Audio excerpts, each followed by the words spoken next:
610-0000. Evelynx.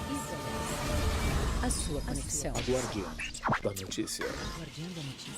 Um canal de notícias atualizado a todo momento. Na palma da sua mão. Acesse a Guardiã da Notícia.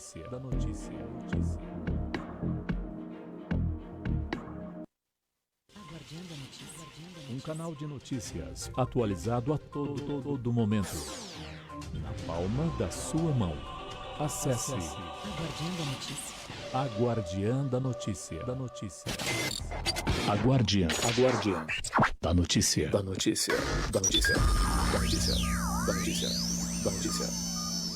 Agora, na Guardiã da Notícia. Leis e bichos. Legislação, crimes contra animais, informações, pets. Agora, na Guardiã da Notícia. Leis e bichos.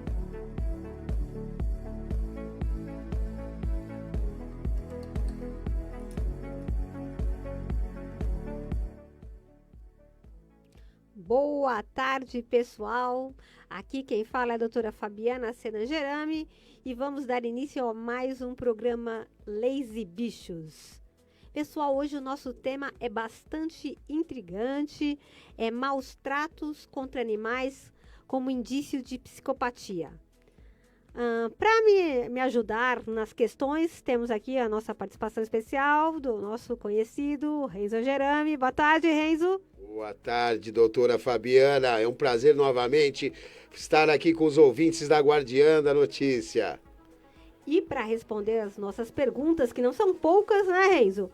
Nós temos o renomado psiquiatra forense, Dr. Guido Palomba, que é um prazer tê-lo aqui. Como vai, Dr. Guido?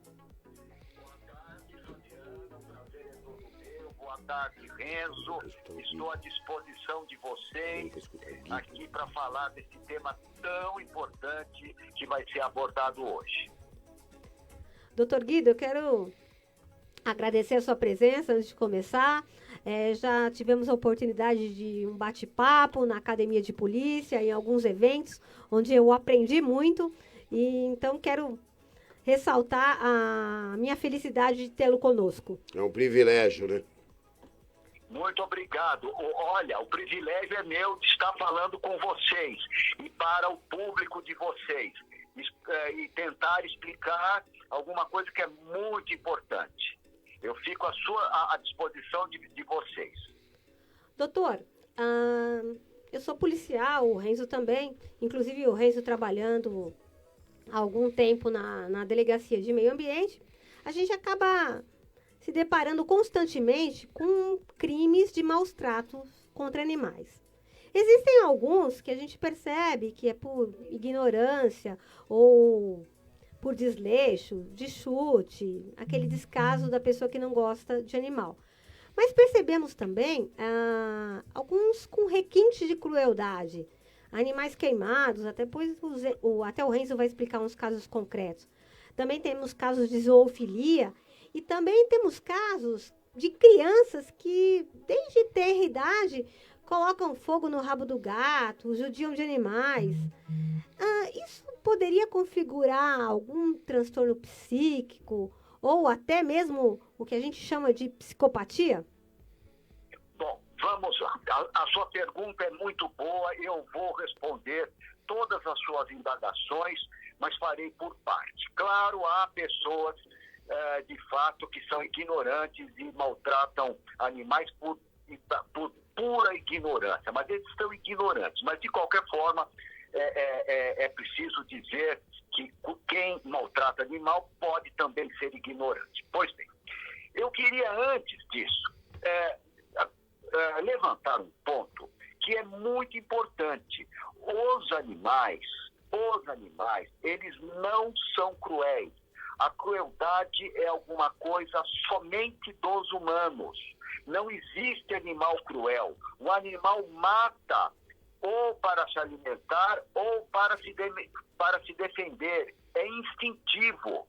Agora, quando o homem ele ganhou um livre-arbítrio, ou seja, a possibilidade de escolha, então ele tem de um lado o bem e do outro do outro lado o mal. E ele, quando ele se determina pela crueldade, é uma forma dele escoar a maldade que os animais não têm. Se eles matam instintivamente, ponto final. Ou para comer ou para se defender. Então, a crueldade, que seria a sua colocação, Fabiana, ela é própria de humanos degenerados. Não existe crueldade em pessoa que não tenha uma degeneração mental.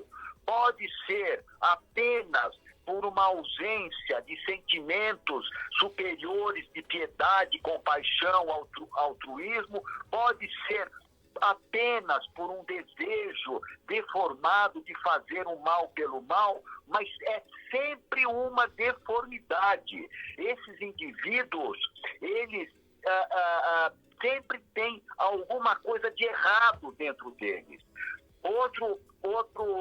Depois a gente pode até aprofundar um pouquinho. Outro tema que você falou é da zoofilia. A zoofilia é uma forma degenerada de praticar atos sexuais. Quer dizer, é uma parafilia, ou seja, é um desvio do instinto sexual. Ter prazer com animais é um desvio grave, como muitos outros desvios. Ele se equipara a outros desvios de outras naturezas, mas são todos desvios. Como, por exemplo, existem os estupradores de estátua, pedófilos, o sadomasoquismo, são desvios do instinto sexual. Então, são outros degenerados também. E você, depois, finalmente, nesta sua exposição muito bem feita, você fala das crianças de tenra idade. O problema das crianças de tenra idade, muitas vezes, elas não sabem o que elas estão fazendo. Então, às vezes, é uma questão até de educação. Agora, muitas vezes eu falo de tenra idade. Então, quando você chega para uma criança de tenra idade e explica para ela que os animais também sentem, e ela entende que os animais sentem do jeito que ela entende, mesmo que seja infantil, ela nunca mais vai maltratar. Agora, se ela continua maltratando, isto é um sinal. Não se pode ainda dar o diagnóstico de um transtorno de personalidade, mas é um mau sinal. Porque quando nós examinamos indivíduos adultos com transtorno de personalidade, que eu já vou falar já sobre ele, normalmente eles têm um passado pessoal de transtorno, de judiar, de crueldade com animais, e outros tanto. Eu não gosto de utilizar o nome psicopatia, porque ele acabou sendo glamourizado no cinema, em novelas, etc. Para mim, o nome correto é condutopatia, porque a patologia, a deformidade, ou seja, a pateia, ela está na conduta. São indivíduos que apresentam uma conduta anormal, que as pessoas normais não apresentam. E não são doentes mentais propriamente dito. Existe uma diferença entre o doente mental e o normal mentalmente. E entre a loucura e a normalidade existe um interregno. Da mesma forma que entre a noite e o dia existe a aurora. E neste interregno, nessa zona fronteiriça entre a loucura e a normalidade, é que é habitada por esses indivíduos que fazem crueldade com animais, os considerados, chamados de psicopatas, que eu gosto de chamá-los de condutopatas. Bom, eu falei bastante. Agora eu quero que vocês façam perguntas, por favor. Agora é o Renzo. Doutor, se me permite, observando a criança de tenra idade, nós, no projeto Leis e Bichos, fazemos e defendemos um trabalho que é a inserção de uma grade curricular de aulas que são ministradas juntamente com animais, cachorros, equinos e etc. Para que a criança possa, sim, se aproximar do animal, para que ela dê valor e tenha uma relação de amor, de afeto com o animal. Eu não sei se eu estou por aí levando uma linha de que a gente, fazendo assim, pedagogicamente, com tenra idade, conseguiremos diminuir esses maus tratos por conta de um ensinamento. Ensinar a ter afeto, ensinar a ter amor. Eu tenho razão, doutor? Você tem toda a razão. Isso é extremamente bom. Eu não digo só para a criança, para os animais também, porque eles gostam os cachorros, eles adoram interagir com crianças. É muito bom, porque a criança, ela, no fundo, entre aspas, guardando as devidas proporções, a criança é como se fosse digamos, um cachorro. Né? A criança de tenra idade, então eles interagem entre si, tem trocas de amor, de afetividade, e a criança aprende a gostar de tudo isso, e é um ganho excepcional para ela. Eu acho que você, Renzo, está no caminho certíssimo.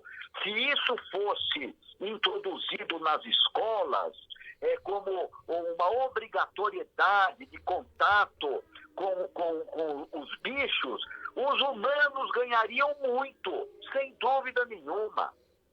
Muito obrigado, doutor. Doutor, esse tema é muito interessante. Como o senhor falou para o Renzo, se as crianças fossem educadas, principalmente na tenra idade, ia criando essa cultura. Nós iríamos estar livres dessas pessoas que não são ensinadas a amar, que não são ensinadas da importância de uma convivência com o ecossistema, com todos os animais.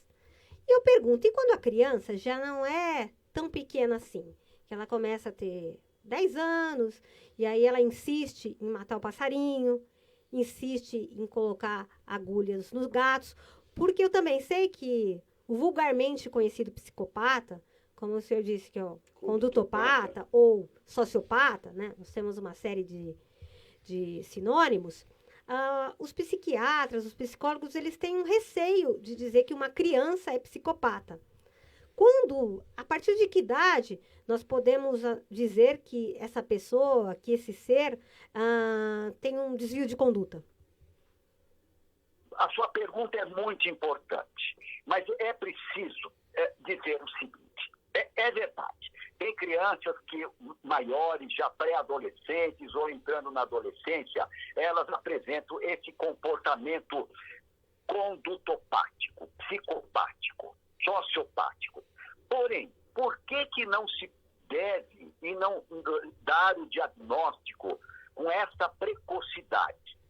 Por um motivo muito simples. A adolescência, entre aspas, é um momento condutopático na vida do desenvolvimento do ser humano. É um momento que ele rompe muitas vezes, não sempre, mas muitos adolescentes rompem com os valores estabelecidos pelos pais, são rebeldes, têm um comportamento, às vezes, agressivo, precisam ter comportamentos semelhantes ao que tem um líder de grupo. Então, é um momento que eles podem, veja, essa é a palavra correta, podem ter um tipo de conduta que realmente parece que é uma conduta patológica. Porém, isso passa. Na maioria dos indivíduos, passa. O que acontece? Depois, quando ele se torna adulto, já independente dos grupos sociais, etc., amadurecido, tudo isso acaba e ele pode se tornar uma pessoa absolutamente equilibrada e normal. Agora, isso também é importante o que eu vou te falar. Quando nós examinamos condutopatas verdadeiros, adultos, naturalmente, esse diagnóstico costuma se fazer após os 18 anos, dos 18 anos em diante, quando nós examinamos, eu diria que quase que sem exceção desses adultos, eles apresentam esses transtornos de comportamento desde tenra idade. Agora, não são todos que têm transtorno de comportamento em tenra idade que vão se tornar condutopatas no futuro. Por isso que essa precaução de dar esse diagnóstico precoce, embora alguns casos extremamente marcantes, como tem homicidas de tenra idade. Eu já vi homicidas com 7 e com 9 anos de idade. Vocês são policiais, talvez tenham visto isso. Então, esses não têm saída. Mas mesmo assim, não tem saída quanto ao diagnóstico. Mas mesmo assim, deve se evitar, porque eu volto a insistir, a adolescência é um período conturbado na vida dos seres humanos. Ok, doutor, nós temos uma certa experiência na delegacia de crimes contra o meio ambiente e há algum tempo estivemos aí à frente do inquérito policial instaurado sobre rinha de galos e descobrimos aí o métier propriamente dito. Doutor, o senhor me diria que essas práticas, porque ela abrange o jogo, né? As apostas, abrange o quê? A violência, a carnificina, né? Entre os animais. O senhor me diria que seria uma condutopatia coletiva, doutor? Excelente a sua pergunta.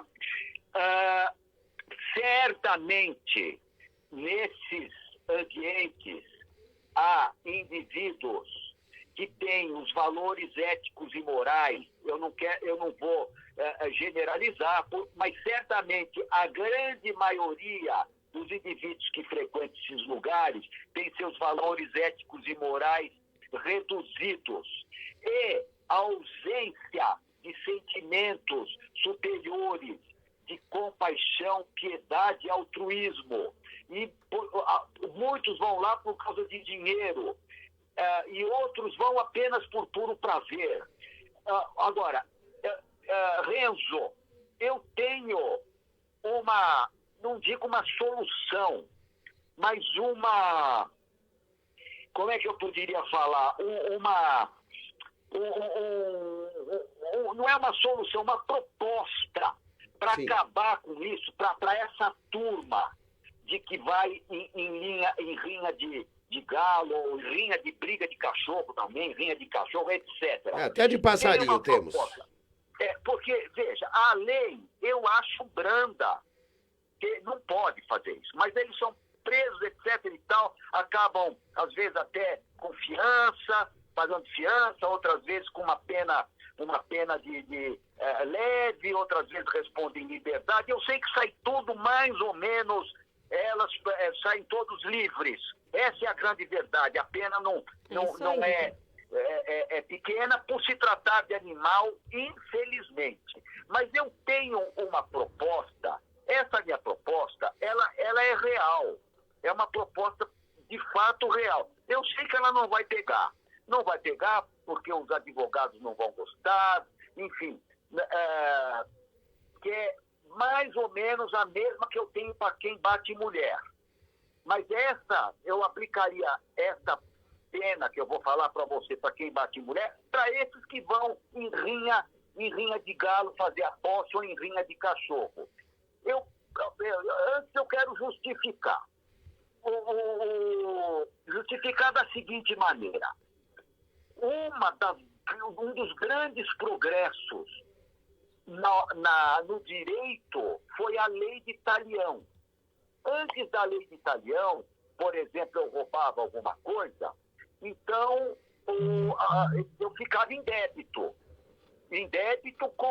com essa pessoa que eu roubei. Então, essa pessoa que foi roubada, ela podia ir na minha casa e fazer o que ela quisesse, levar até mais do que eu tirei dela.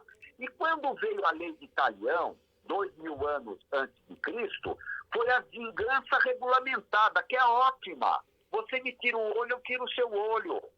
Você você me tira o dente, eu tiro o seu dente. É a vingança regulamentada. Isso foi um grande salto do direito. Antigamente era vingança sem regulamento nenhum. Você me feria, eu poderia até te matar. Agora, depois, quando então a lei do Italião, é um grande avanço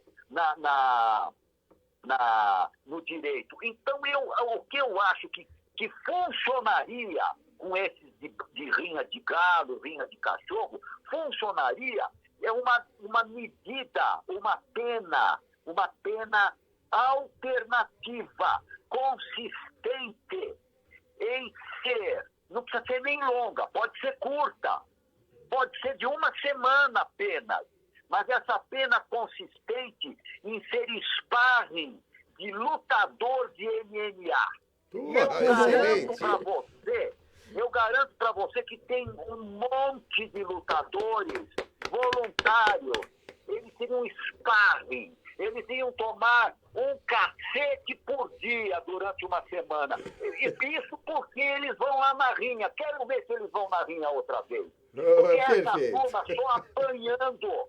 Porque senão não aprende. Essas penas que estão por aí são penas irrisórias. São penas que você paga uma fiança e está na rua e depois está lá fazendo maldade com cachorro, com galo, entendeu? Insensível a tudo isso. Então eles seriam sparring de lutador de MMA. E da mesma forma que eu falo para esses que batem em mulher, eles apenas serem sparring, não de lutadores, mas de lutadoras de MMA. Ia tomar um cacete por dia de mulher. Quero ver se ele volta para casa e vai bater na mulher dele. Porque senão não aprende, infelizmente. Agora, achar isso não pode. Por que não pode? Por que não pode? Aprende. Tem horas que você não tem método porque a pena tem que ser corretiva. Então, doutor, inclusive um dos projetos... E por que não? Uma das lutas do projeto Leis e Bichos, né, da qual o Renzo é idealizador, da qual eu faço parte, o nosso programa, é realmente o recrudescimento da pena, né?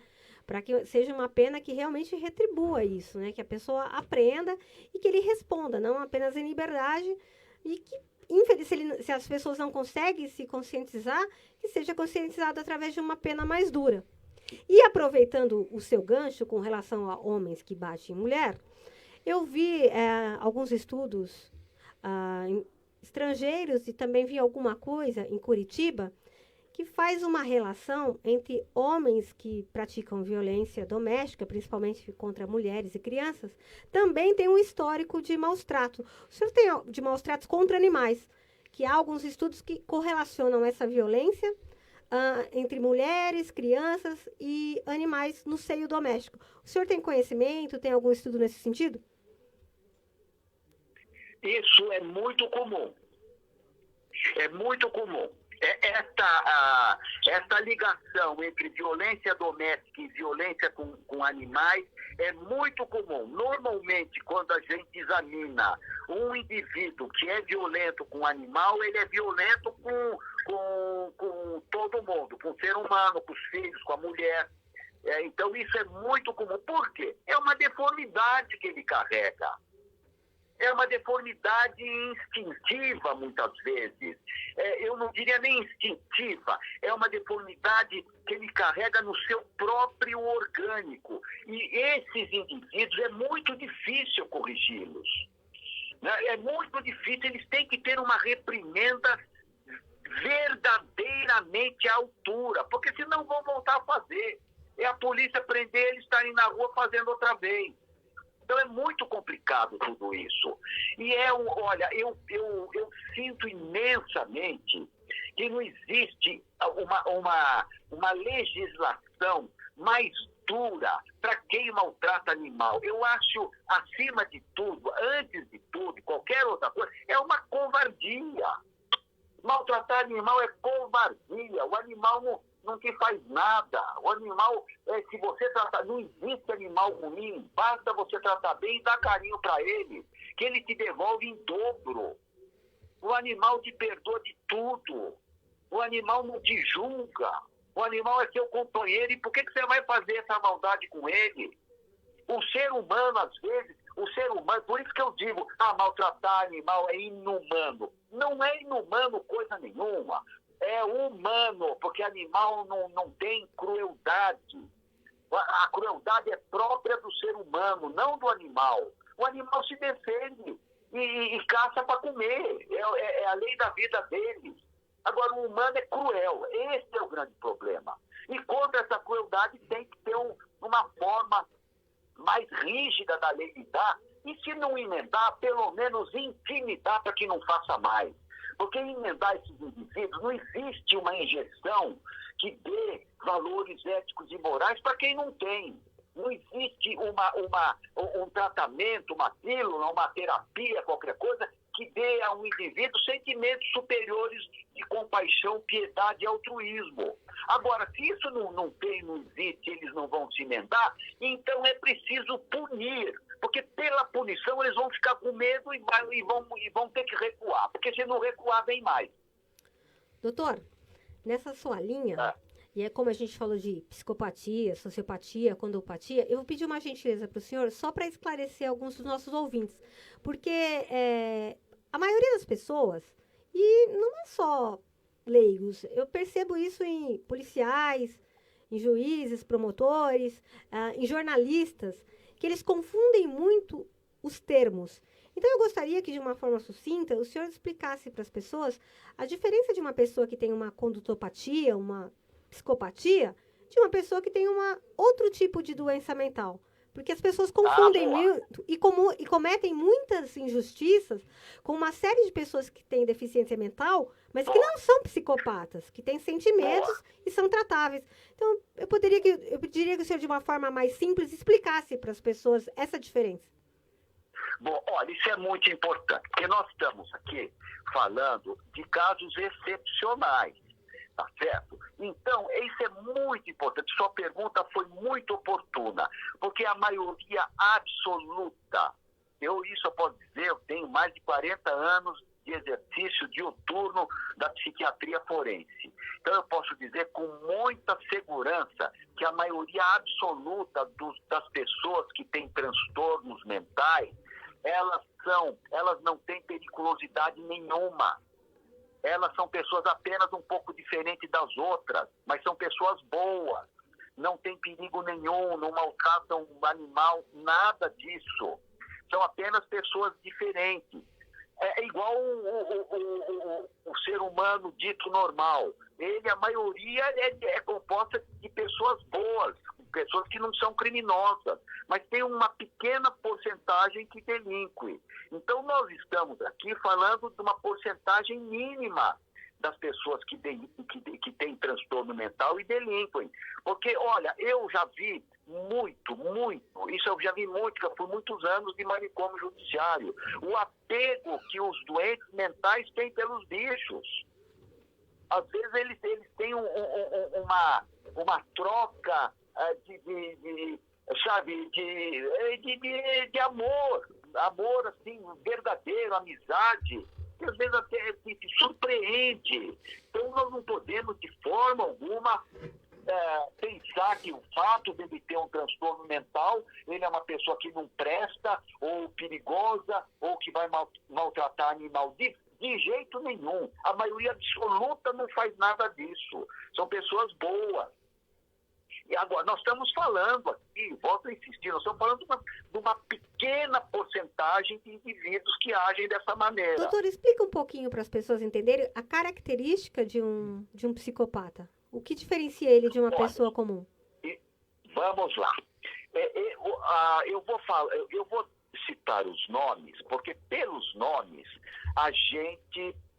Porque o nome define muita coisa, né? Sim. Por exemplo, você fala um cavalo. Um cavalo é aquele bicho grande que tem 4 pernas, tem casca, etc. Então, o nome, ele revela a essência, né? Revela a essência. E o primeiro que descreveu esses indivíduos que têm distúrbios graves de conduta, o primeiro ele chamou de loucura moral. Isso foi lá em 1835. São loucos morais. É um nome bom, porque são, entre aspas, loucos morais mesmo. não é? Para fazer tudo aquilo. Depois veio um outro que chamou de louco lúcido. Então, é um nome poético, mas também é bom. Depois veio um outro que chamou de psicopata, que é o termo que se usa até hoje. Depois, são todos termos sinônimos. Depois outro chamou de sociopata. Eu gosto já, como expliquei para vocês, de condutopatas, porque a doença, a deformidade, a patologia está na conduta. São indivíduos com condutas anormais. Por exemplo, maltratar animais para ver sofrer e ter prazer com isso. As pessoas normais não têm isso. Nenhum ser humano normal tem prazer com isso. E eles têm. Por quê? Porque são deformados, não é? Então, nós estamos aqui falando de um tipo absolutamente específico de indivíduos dessa natureza. Fabiana e Renzo, eu não sei se eu não me lembro o nome O dele. Luiz falou que o senhor tem um compromisso. Posso porque fazer só a última eu vou ter uma pergunta, reunião de doutor? diretoria Rapidinho, só mais às uma. 18 horas. Tá. Eu não estou no local. Tá.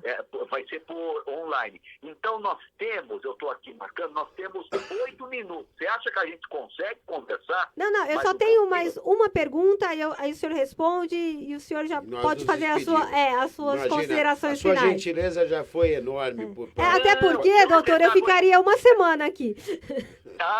Mas eu também ficaria. Nós fazemos reunião, eu sou diretor da Associação Paulista de Medicina, diretor cultural. E nós fazemos reuniões por uma plataforma de computador e online, naturalmente. E começa às 18 horas. E como eu não estou próximo ao computador, eu tenho que ir para casa, eu terminando umas 17h40, aí eu consigo chegar em casa e ligar o computador tranquilamente. Então vamos lá, eu vou fazer a minha última pergunta. Fabiana. Tá, eu vou fazer a minha última pergunta e peço que, terminando, o senhor já faça as suas considerações finais. Tá bem, obrigado. Doutor Guido, eu acompanhei, me corrija se eu estiver errada, o senhor teria feito o diagnóstico póstumo do Marcelo Pesseguini, que é aquele garoto que foi apontado pela polícia, foi concluído no inquérito, que foi o responsável pela morte dos pais, que eram 2 policiais militares, na zona norte da família, na zona norte, e matou os pais, que eram policiais militares, e toda a família. Correto? O senhor fez esse diagnóstico? Corretíssimo. Então, eu pergunto, no seu estudo, o senhor teve alguma notícia que ele praticava maus tratos contra animais? E no seu estudo, foi possível dizer que o Marcelo Pesseguini, embora tivesse 13 anos na época, se não me engano, teria indícios de psicopatia? A sua pergunta é excelente. Ela é impossível, eu vou responder em parte, naturalmente. Ela é impossível responder nesse tempo, mesmo que eu ficasse até mais tarde, porque este caso é muito rico. É muito rico, muito interessante eu sempre falo do ponto de vista psiquiátrico forense. Muito rico, muito interessante. Eu tive acesso a tudo que eu precisei para fazer esse laudo. Tudo. E foi muito bom. Foi lá pelo Departamento de Homicídio. DHPP, isso. Eu vou te responder. Muito boa a sua pergunta, muito boa. Mas como é um caso cheio de nuance, que é como se fossem peças de um quebra-cabeça que você vai encaixando para formar a imagem, eu precisaria mostrar essas peças do quebra-cabeça e encaixar essas peças para vocês verem. É apenas um pouco trabalhoso, mas não é difícil. As peças são muitas. Peças claras, objetivas, concretas e visíveis com muita facilidade. Agora, respondendo a sua pergunta, sobre maus tratos de animais. Tem alguma notícia que ele praticava na infância? Sim. E ele praticava? Ele tinha uma espingardinha de chumbinho e atirava em passarinho. E a pergunta, só para finalizar, né? Tem indícios de condutopatia nele? Olha, eu dei o diagnóstico, tá certo? Eu cheguei ao diagnóstico. Aqui é um caso muito rico. Vamos pedir uma entrevista só para falar do caso Marcelo Pesseguini. Ele mata o pai, a mãe, a tia-avó, a avó e vai para a escola Ele vai para a Ele vai para a escola.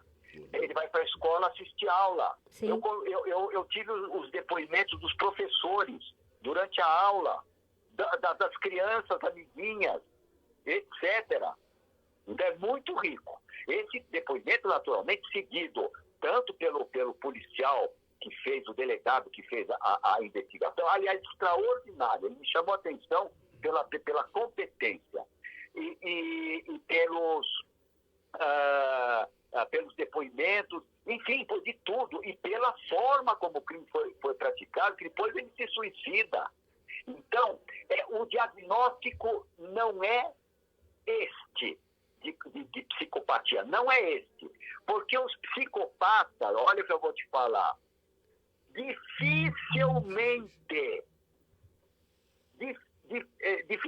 ao quadrado eles se suicidam.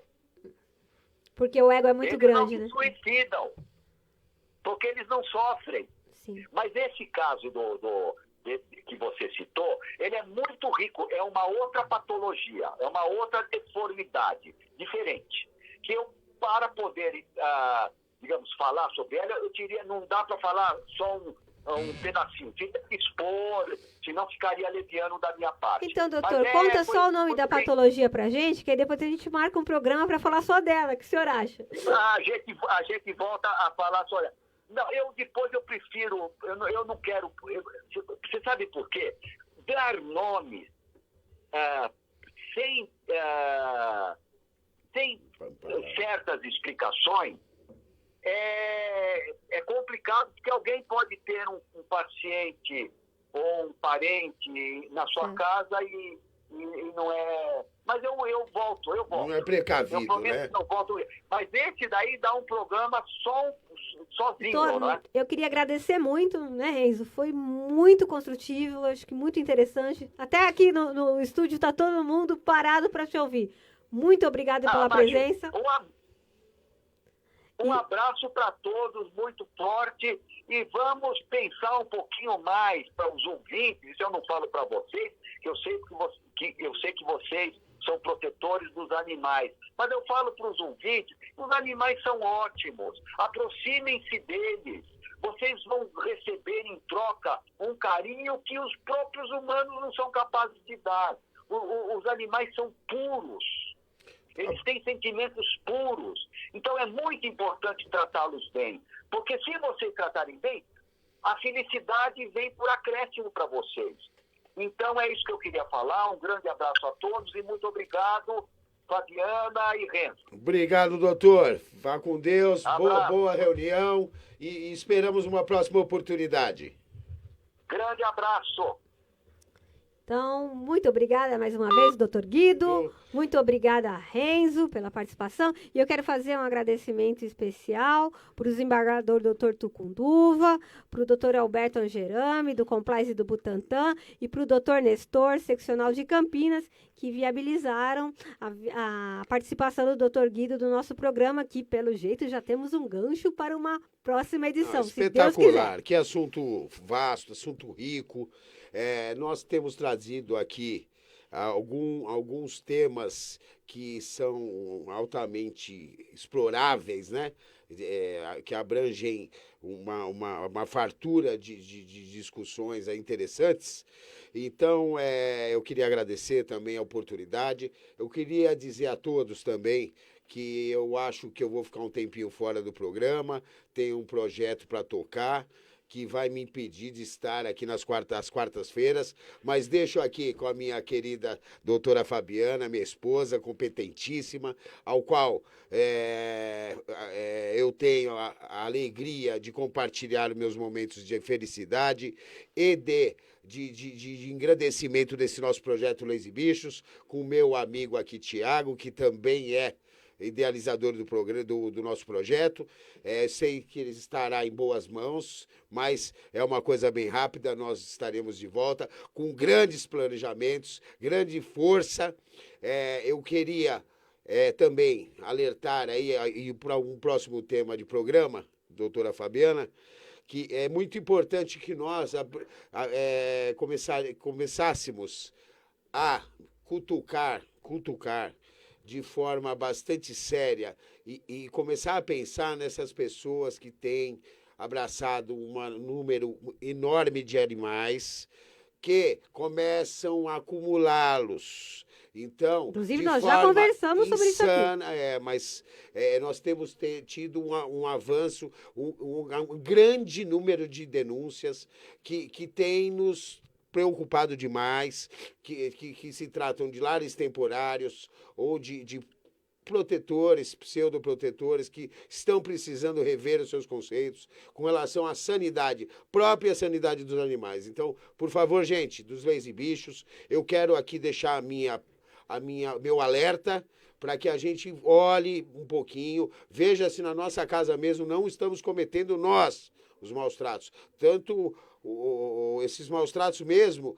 que a gente tanto condena nas outras pessoas, temos que olhar para nós mesmos no espelho para ver se nós não estaremos aí, desta forma, incorrendo no crime de maus tratos, tá? Então é só um alerta, eu estou muito preocupado com isso, tenho estudado, estou procurando estudar, porque é assim que a gente deve abordar as problemáticas de uma forma a saná-las, né? Então, muito obrigado. Eu agradeço a todos. Um beijo a todo o pessoal do Leis e Bichos. Que Deus nos abençoe. Amém. Se assim seja. E, senhores, espero vocês na próxima quarta-feira, às 17 horas, no nosso programa das tardes de quarta, Leis e Bichos.